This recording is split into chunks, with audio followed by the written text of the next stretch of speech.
প্রথমে আছে শসার রস, সেটা মিক্সার গ্রাইন্ডারে আমি শসা কুচি করে দিয়েছিলাম, দিয়ে সেটা ব্লেন্ড করেছি। তো তারপরে ছাঁকনিতে করে ছেঁকে রস তৈরি হয়েছে। তারপরে চিনি গুঁড়ো লাগছে, বিট লবণ, পাতিলেবু আর মৌরি ভেজানো জল। বেশ 2-3 ঘন্টা মতো কিছুটা জলের মধ্যে অনেকটা মৌরি ভিজিয়ে রেখেছিলাম। মৌরি যেহেতু শরীরকে ঠান্ডা করে, গরমকালে খুব উপকারী, শসা তো ঠান্ডা করেই। এবার আমি বানাতে থাকি।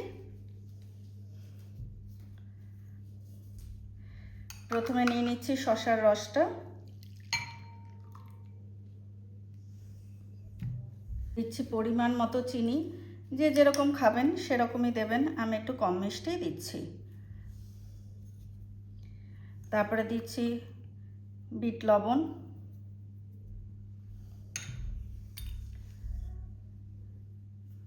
তারপরে দিচ্ছি লেবুর রস, এটাও নিজের পছন্দের মতো বা স্বাদ মতো, একটু বেশি বেশি টকটক খেতে চাইলে সেরকমই দেবেন। আর দিচ্ছি মৌরি ভেজানো জলটা।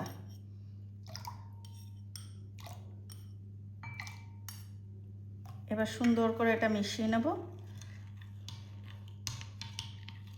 বরফ নিয়ে এলাম, আস্তে যেতে বরফ যাচ্ছে গলে, তার মধ্যে আমি প্লেটটাও রেডি করে নিয়েছি। 2টি গ্লাস সুন্দর করে সাজিয়ে গুছিয়ে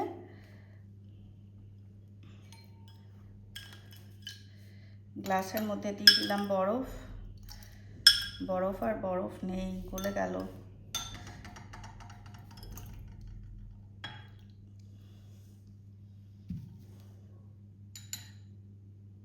ওটা থেকে তো গ্লাসের মধ্যে ঢালতে পারবো না, তাই কেটলের মধ্যে ঢেলে নিলাম। এবার আমি দিয়ে দিচ্ছি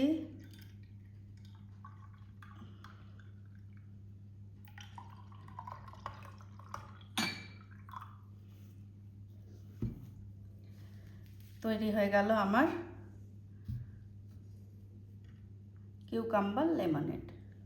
আমার ছোট্ট দুটো কিউট কিউট বালতির মধ্যে একটু একটু করে দিয়ে দিই।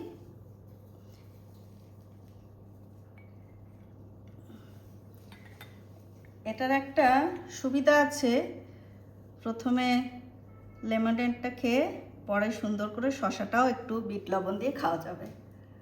তো কেমন লাগলো আপনাদের? তো তৈরি হয়ে গেল কিউকাম্বার লেমনেড।